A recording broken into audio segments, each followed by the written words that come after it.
para penjajah Belanda yang justru hidup dalam kesenangan dulu dan rakyat Indonesia tuh susah payah gitu loh, rata-rata sih.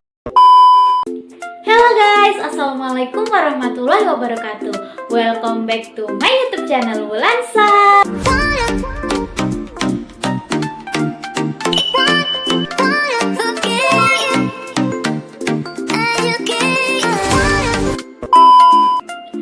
Oke guys, sebelumnya aku ucapkan terima kasih buat kalian yang sudah klik video ini. Jangan lupa di like, komen, dan subscribe ya tentunya. Jangan lupa juga dinyalain lonceng notifikasinya supaya kalau aku update video baru kalian tahu. Jangan lupa juga nih di share ke seluruh sosial media kalian supaya teman-teman kalian juga tahu tentang video ini. Oke guys, gak usah berlama-lama lagi ya. Seperti yang udah ada di thumbnail tentunya, kita akan bahas apa sih? Iya, kita akan membahas tentang makna dan sejarah Lomba 17 Agustusan. Nah, siapa nih yang kepo? Jangan skip-skip dulu ya makanya, karena kita harus tahu nih sejarah dan makna Lomba 17-an itu apa sih? Kok bisa ada lomba ya dulu ya? Nah, makanya tetap stay tune ya guys. Oke, tapi sebelum kita lanjut ke pembahasannya, aku mau review sesuatu lagi nih. Tebak ayo aku review apa? Aku mau review tas. Nah, ini tasnya aku beli di Shopee lagi ya guys. Ini tasnya unyu banget loh, warnanya putih gitu. Tuh ada tentengannya gini juga, terus bisa diginiin ya. Tuh kan cocok meong kan. Tuh kalau buat kondangan, kalau buat mejen, buat jalan sama doi, cocok banget pokoknya. Nih aku bukain detailnya ya guys. Tuh nih detailnya. Terus ini ada ada dua slot gitu. Yang satu slot kecil, yang satu slot besar. Dan ini tuh muat banyak banget guys. Aku tuh bisa naruh HP, dompet, naruh kenangan semua di sini gitu. Naruh dosa-dosaku juga di sini ya.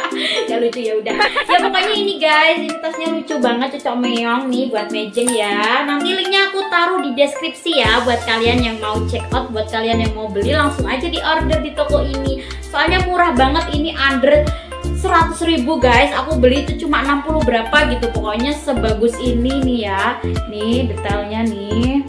Tuh ya, empuk juga nih bahannya tuh. Pokoknya kalian harus beli deh. Pokoknya kalian harus kena racun aku, oke?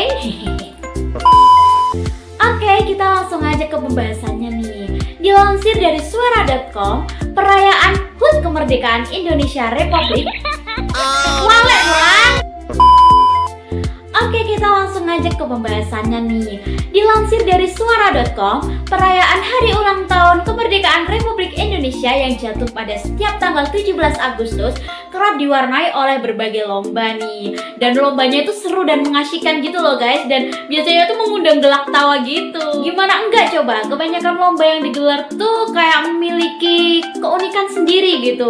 Ada yang mengundang gelak tawa penontonnya, kayak lomba panjat pinang, kayak lomba balap karung, kayak lomba makan kerupuk, dan kayak lomba tarik tambang, gebuk bantal, dan masih banyak lagi.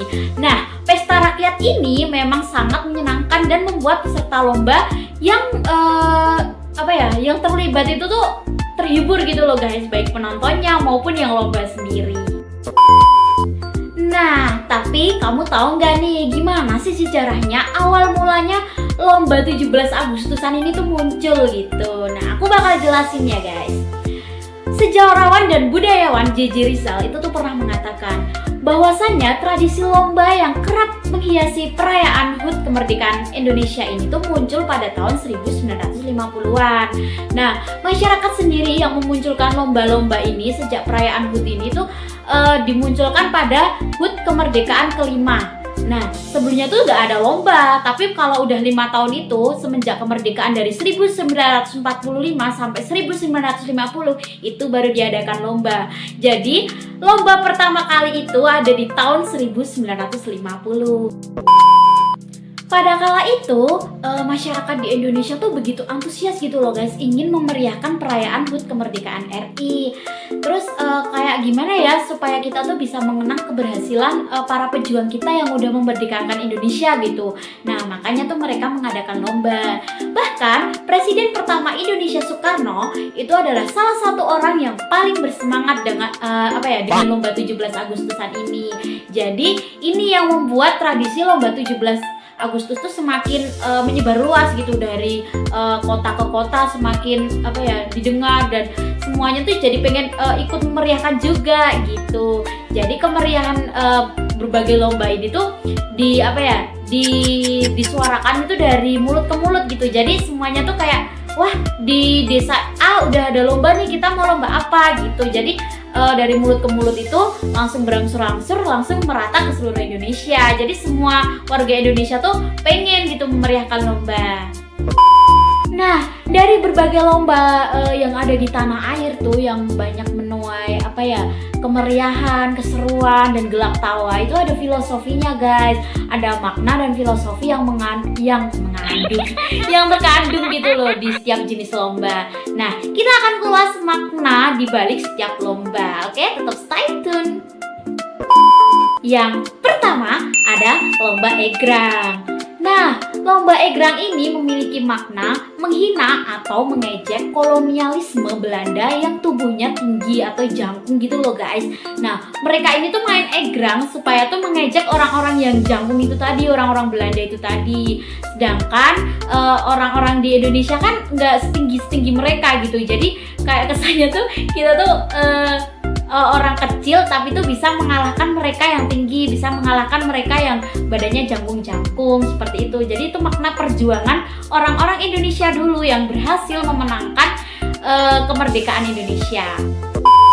Lalu yang kedua ada lomba balap karung nih. Nah, lomba balap karung ini dimaknai sebagai kayak mengenang gitu masa-masa sulit dulu pas dijajah Jepang.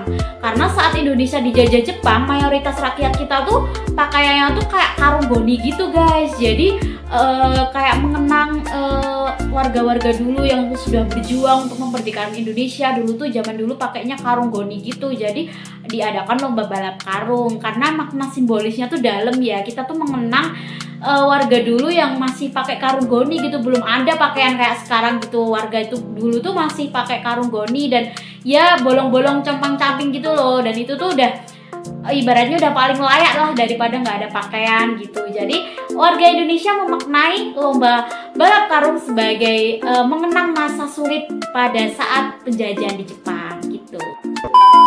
Lalu yang ketiga ada lomba makan kerupuk nih. Hayo, siapa di sini yang suka kerupuk? Nah, ternyata lomba makan kerupuk ini dimaknai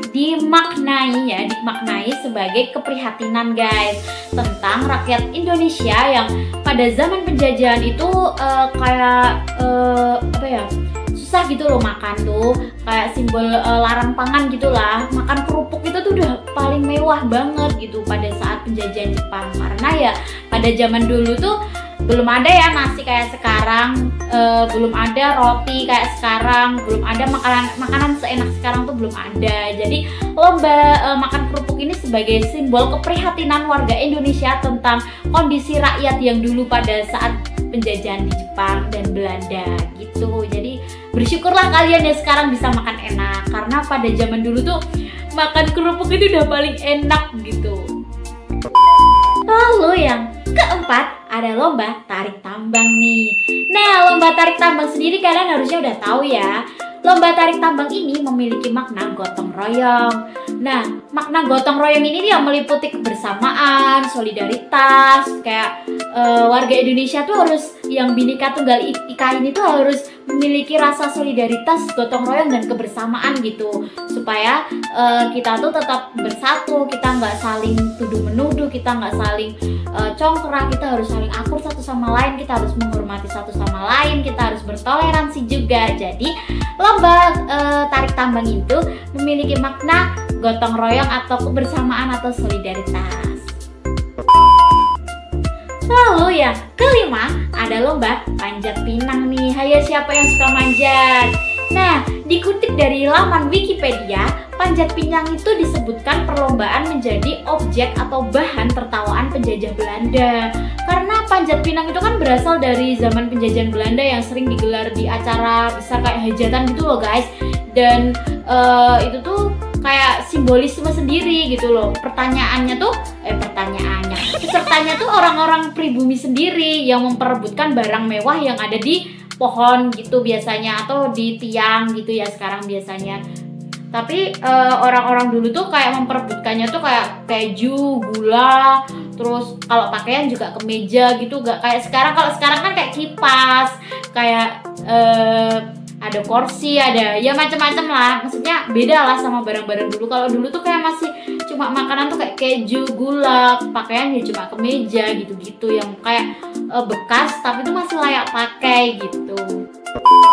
Tapi guys, ketika dulu orang pribumi itu bersusah payah untuk memperoleh hadiah tersebut, orang-orang Belanda tuh kayak pada tertawa gitu loh. Nah, tata cara permainan ini belum berubah sejak dulu. Jadi bisa dibayangkan ya bagaimana kondisi rakyat Indonesia pada penjajahan dulu tuh gimana. Kayak sementara rakyat Indonesia tuh bersusah payah untuk bertahan hidup, tapi malah kayak diejek gitu loh sama Belanda, kayak ditertawain gitu loh sama Belanda, karena ya kita tuh susah payah gitu loh ngambil keju, ngambil gula di atas, dan mereka cuma ketawa-ketawa kayak ngambil kemeja bekas-bekas mereka juga gitu. Ya ampun, kayak Indonesia kasihan banget gitu dulu tuh rakyatnya. Jadi makna dari lomba panjat pinang ini tuh sebenarnya dalam gitu guys. Nah itu tadi guys, bisa dibayangkan kan betapa sejarah dan maknanya tentang lomba 17 Agustusan tuh banyak dan dalam-dalam, yang rata-rata tuh didominasi sama para penjajah Belanda yang justru hidup dalam kesenangan dulu, dan rakyat Indonesia tuh susah payah gitu loh. Rata-rata sih seperti itu, walaupun gak semuanya ya. Tapi dibalik lomba yang mengandung gelak tawa ini, dibalik lomba yang memeriahkan warga-warga Indonesia sekarang ini, itu ada makna yang dalam dan perjuangan yang pahit yang dulu dirasakan rakyat Indonesia sebelum kemerdekaan gitu. Jadi kita sebagai warga Indonesia tuh harusnya bersyukur, harusnya sekarang itu bisa memaknai kemerdekaan itu dengan luas, dengan cakupan yang tinggi. Karena gimana ya, kita tuh bisa hidup sekarang ini kan berkat orang-orang zaman dulu yang senantiasa ikhlas memperjuangkan kemerdekaan Indonesia gitu loh. Nggak baik lah kalau kita ternyata malah curang, kita malah korupsi, kita malah menyelundupkan uang, kita malah ya pokoknya berbuat hal-hal yang sepertinya tuh menyakiti hati leluhur-leluhur kita dulu, menyakiti hati pahlawan-pahlawan kita dulu. Karena mereka dulu berjuang dengan ikhlas, tapi kita harusnya juga sekarang melanjutkan perjuangan mereka, bukan malah kayak berhenti berjuang dan seakan-akan menyerah dengan keadaan gitu guys. Oke guys, itu tadi adalah sejarah dan makna lomba 17 Agustusan. Nah, semoga menambah wawasan pemberitahuan kalian ya, mau menambah wawasan ilmu kalian. Yang males baca mungkin bisa dengerin ocehan aku ini, supaya kalian juga tahu kalau ada sejarah dan makna dari lomba 17 Agustusan. Oke guys, aku minta maaf kalau aku ada salah kata ataupun kata-kata yang kurang berkenan di hati kalian. Semoga next konten aku dapat memilih kata yang lebih bijak dan bermakna lagi. Oke, jangan lupa di like, komen, dan subscribe ya tentunya. Jangan lupa juga dinyalain lonceng notifikasinya supaya kalau aku update video baru kalian tahu.